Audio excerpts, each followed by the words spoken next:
Hello everyone.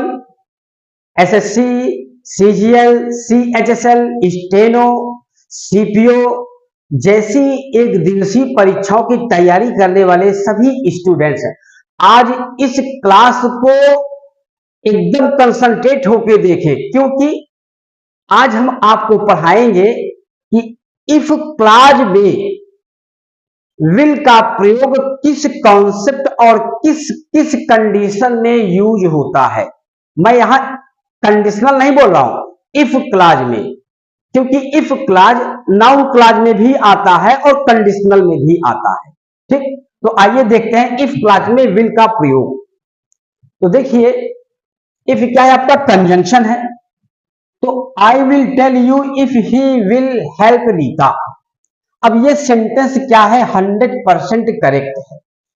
तो अब आप अगर सतही नॉलेज पढ़े हैं तो तुरंत क्या करेंगे, मान लीजिए ऐसे आ गया option A, option B, option C और आगे है नो एरर। ठीक, तो अब नो एरर है, तो अब क्या है कि अगर आप नहीं पढ़े हैं ऐसे कॉन्सेप्ट को तो आप कहेंगे कि यहां विल का प्रयोग नहीं होगा, यहां क्या हो जाएगा, ही हेल्प्स करेंगे। और जो स्टूडेंट्स सारे नियम को, थ्योरी को अगर पढ़े हैं तो क्या कहेंगे, नो एरर। क्या करेंगे, नो एरर। अब कैसे है ये नो एरर, तो ये देखिए, जब आप नरेशन पढ़े हैं, क्या है नरेशन, तो आप पढ़े हैं कि जो प्राइमरी एक्सिलरी वर्ब से इंट्रोगेटिव बनता है, ठीक, जैसे can, could, may, might, will, shall, sorry auxiliary verb, auxiliary verb में तो modal verb, primary auxiliary verb, marginal आ जाएगा।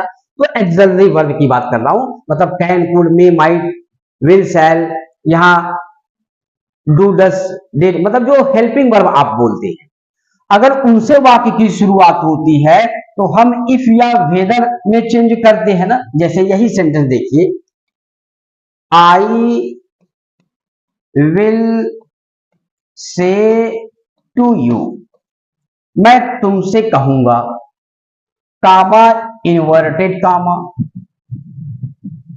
ठीक, will he help Rita, mark of interrogation, inverted comma बंद।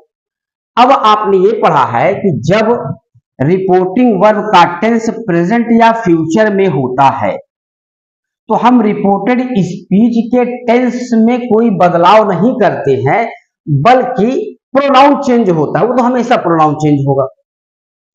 और रिपोर्टिंग वर्ब के ना तो टेंस में चेंज होता है ना तो प्रोनाउन में चेंज होता है, जो भी चेंज होता है रिपोर्टेड स्पीच में चेंज होता है। तो अब हम कहें कि आप इसको क्या करिए कि चेंज करिए इनडायरेक्ट में। तो इनडायरेक्ट जब बनाएंगे तो आप यही तो बनाएंगे ना, आई विल से को किसमें चेंज किया जाएगा, टेल में, प्रीपोजिशन हटा दिया जाएगा तो आई विल टेल यू। अब ये विल जो है किसमें चेंज करेंगे, इफ थर्ड पर्सन प्रोनाउन है, कोई चेंजिंग नहीं होगा।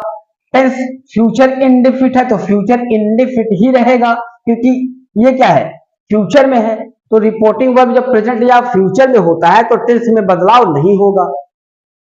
ठीक, तो अब यहां ये क्या हो गया, ये अगर पूछा जाए कि ये कौन सा क्लॉज है तो ये सेंटेंस जो इनडायरेक्ट बनाते हैं आप, ये कॉम्प्लेक्स सेंटेंस होता है। जितने भी आप नरेशन बनाते हैं इनडायरेक्ट कॉन्सेप्ट बनाते हैं, डायरेक्ट से इनडायरेक्ट बनाते हैं, तो अगर उसमें डबल क्लॉज आ रहा है तो वो क्या बनता है, नाउन क्लॉज एज ऑब्जेक्ट बनता। जैसे मैं बताऊंगा, किसे बताऊंगा, तुम्हें बताऊंगा, क्या बताऊंगा, तो आप यहां व्हाट का क्वेश्चन करेंगे, टेल से करेंगे। मैं तुम्हें बताऊंगा, क्या बताऊंगा, और व्हाट से क्या मिलता है, नाउन मिलता है या प्रोनाउन मिलेगा, है ना, और जो कि नॉन लिविंग का कॉन्सेप्ट बताएगा।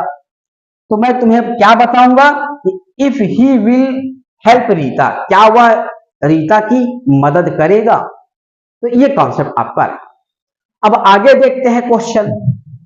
तो नाउन क्लॉज में भी ध्यान रखिएगा कॉन्सेप्ट के अनुसार इफ वाले क्लास में विल का प्रयोग किया जाएगा। अब आगे देखते हैं, ये सेंटेंस क्या है आपका, ये कंडीशनल सेंटेंस है। क्या है आपका, कंडीशनल सेंटेंस है, जो कि एडवर्ब क्लाज में आता है। कॉम्प्लेक्स सेंटेंस का जो सबऑर्डिनेट क्लाज होता है वो 3 पार्ट में डिवाइड है, नाउन क्लाज, एडजेक्टिव क्लाज और एडवर्ब क्लाज।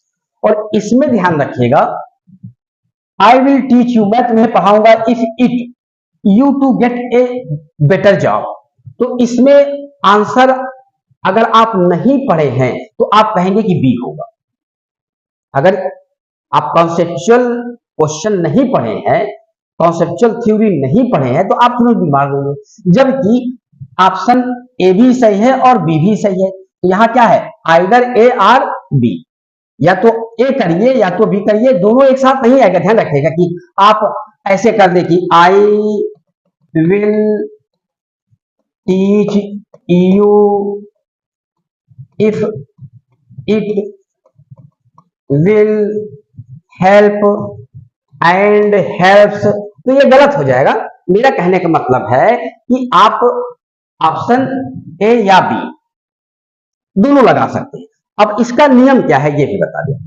तो आपने ये पढ़ा है कि अब जिस सेंटेंस को हम बोलते हैं वो उसका रिपोर्टिंग टाइम या स्पीकिंग टाइम या रिटन टाइम कब होता है, वो प्रेजेंट होता है। तो अगर इस सेंटेंस को अभी मैं सुबह के 10 बजे बोल रहा हूं, कितने बजे बोल रहा हूं, सुबह के 10 बजे बोल रहा हूं, तो भाई आप आए क्या कि सर अगर आप हमको पढ़ा देंगे तो मैं भविष्य में नौकरी पा जाऊंगा। ठीक, तो मैं क्या कहूंगा कि आई विल टीच यू। क्या है, आई विल टीच यू। तो अब स्पीकिंग टाइम हमारा ये है क्या, I will teach you if it dash. तो अगर इस टाइम पर, ये महीना जुलाई चल रहा है, तो अगर मैं आपको पढ़ाऊंगा तो आप नौकरी कब पाओगे। पढ़ाने का भविष्य क्या है, आपका नौकरी पाना ना, नौकरी पाओ या ना पाओ अलग बात है, लेकिन पहला काम कौन सा हो रहा है, प्रिंसिपल क्लाज ये है, और जिसमें कंजक्शन लगा होता है वो सबऑर्डिनेट क्लाज होता है। तो पहला काम सब प्रिंसिपल क्लाज का है, और नौकरी कब पाएगा, पढ़ाने के बाद पाएगा। तो सेकंड फ्यूचर आपका ये है। ठीक, सेकंड फ्यूचर आपका ये है। तो आपने पढ़ा क्या है कि जब दो कार्य भविष्य में होते हैं, जब दो कार्य भविष्य में होते हैं, तो जो काम पहले होता है वो प्रेजेंट में होता है, इसको छोड़ दो। जो काम बाद में होता है, जो काम बाद में होता है वो फ्यूचर में रखा जाता है। तो पहले मैं पढ़ाऊंगा कि पहले मेरा पढ़ाना, अब इट किसके लिए आया, तो मेरा पढ़ाने, ये जो क्लाज है इसके लिए इट आया। क्या आया, इट। तो मैं तुम्हें पढ़ा दूंगा अगर मेरा पढ़ाना तुम्हारी मदद करता है एक बेहतर जॉब पाने में। तो ये सेकंड एक्शन है ना, नौकरी तो बाद में पाएगा। तो यहां हम ध्यान रखिएगा, ऐसे कंडीशनल सेंटेंस में हम क्या करेंगे, विल का भी प्रयोग कर सकते हैं और प्रेजेंट इंडेफिनिट का भी प्रयोग कर सकते हैं। मतलब फ्यूचर इंडेफिनिट भी रख सकते हैं और प्रेजेंट इंडेफिनिट भी रख सकते हैं। सेंटेंस आपका 100% सही होगा। अब लेकिन अगर ये कह दे कि I will teach you if you will pay माई फी, मैं तुम्हें पढ़ाऊंगा अगर तुम मेरा फी अदा करोगे। तो अभी बताइए कि पहले पढ़ाएगा कि पहले फीस अदा करेगा। तो पहला काम क्या होगा, ये फर्स्ट वर्ब होगा ना, पहले अदा करेगा। अब पढ़ाएगा तो आई पढ़ाएगा बाद में। तो अब ये जो सबऑर्डिनेट क्लाज है ये पहले हो रहा है, और प्रिंसिपल क्लाज जो हो रहा है ये क्या हो रहा है, ये सेकंड एक्शन होगा, फीस जमा करने के बाद पढ़ाऊंगा। लेकिन ऊपर वाले में देखिए, आई विल टीच यू, यहां क्या है, यहां पहला काम पढ़ाना है। ये प्रिंसिपल क्लाज में जो वर्ब है ये पहला काम है पढ़ाना। और इफ इट, अगर यह, मतलब इट किसके लिए, मेरे द्वारा पढ़ाए जाने के लिए क्या है, इस क्लास के लिए इट आया है। अगर यह तुम्हारी मदद करने करेगा बेहतर नौकरी पाने के लिए, तो ये इफ क्लास क्या है, ये सेकंड एक्शन है ना, सेकंड वर्ब होगा, टाइम के अकॉर्डिंग सेकंड है, और यहां क्या है, टाइम के अकॉर्डिंग फर्स्ट फर्स्ट है। तो अब ऐसे कॉन्सेप्ट में इसमें ये क्या है, आपका ओपन कंडीशन है। इफ क्लॉज का एक्शन अगर पहले हो रहा है तो यहां आप विल का प्रयोग कभी मत करिएगा। टाइम के अकॉर्डिंग इफ क्लॉज अगर पहले हो रहा है तो इसे विल में मतलब विल का प्रयोग इस क्लॉज में मत करिएगा। लेकिन इफ क्लॉज टाइम के अकॉर्डिंग प्रिंसिपल क्लॉज के बाद अगर हो रहा है तब उसमें आप विल का भी प्रयोग कर सकते हैं और इट के अनुसार सिंगुलर वर्ब का भी प्रयोग कर सकते हैं, मतलब प्रेजेंट इंडेफिनिट में भी बना सकते हैं। तो ये आपका कॉन्सेप्ट रहा। और भी मतलब इफ क्लॉज में विल का प्रयोग का जो रूल है 7 कॉन्सेप्ट है जब इफ क्लॉज में विल का प्रयोग होता है। 7 क्या 8 है शायद, ठीक है ना, 7 या 8 है कि जब इफ क्लॉज में विल का प्रयोग किया जाता है। तो इस प्रकार आप लोग बस मदद करिए, लड़कों को शेयर करते जाइए, मैं ऐसे ऐसे कॉन्सेप्ट आपको लाऊंगा। अच्छा, ये रूल आप पाएंगे कहां, मार्टिन हेविंग, मैं किताब ही बताता जाऊंगा, मार्टिन हेविंग्स की बुक है उनमें पाएंगे, बहुत सारे हैं, एजे थॉमसन है, माइकल स्वान है, उन सब की किताबों में ये सारे कॉन्सेप्ट है। मैं आपको किताब ही बताता जाऊंगा कि इस बुक में है। अगर नहीं मिलेगा, जिसको प्रूफ चाहिए कि सर ये इसका स्क्रीनशॉट भेज दीजिए, तो मेरा मोबाइल नंबर है 9580, इस पे मांगिएगा तो मैं आपको प्रूफ भी दे दूंगा, ठीक है ना। क्योंकि आज यूट्यूब पे लाखों टीचर पढ़ा रहे हैं, ठीक है, जो अपने मन में आया वो पढ़ा दिया, ठीक है ना।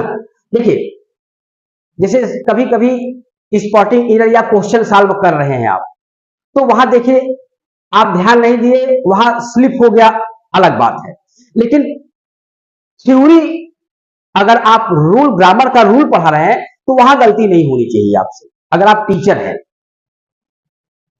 ठीक है ना। तो रूल कभी किसी अगर आप, हाँ संयोग है, जैसे सपोज आप क्वेश्चन हल करा रहे हैं, आपने ध्यान नहीं दिया, गलत हो गया, वो अलग बात है, वो तो भूल बस ह्यूमन एरर है, हो गया। लेकिन ह्यूमन एरर में अगर आप नियम को गलत पढ़ा रहे हैं तो आपके नॉलेज पे प्रश्न चिन्ह लग जाएगा, ये ध्यान रखिएगा। तो चलिए ठीक है, ऐसे आप लोग बस सहयोग बनाए रहिएगा, ठीक है ना।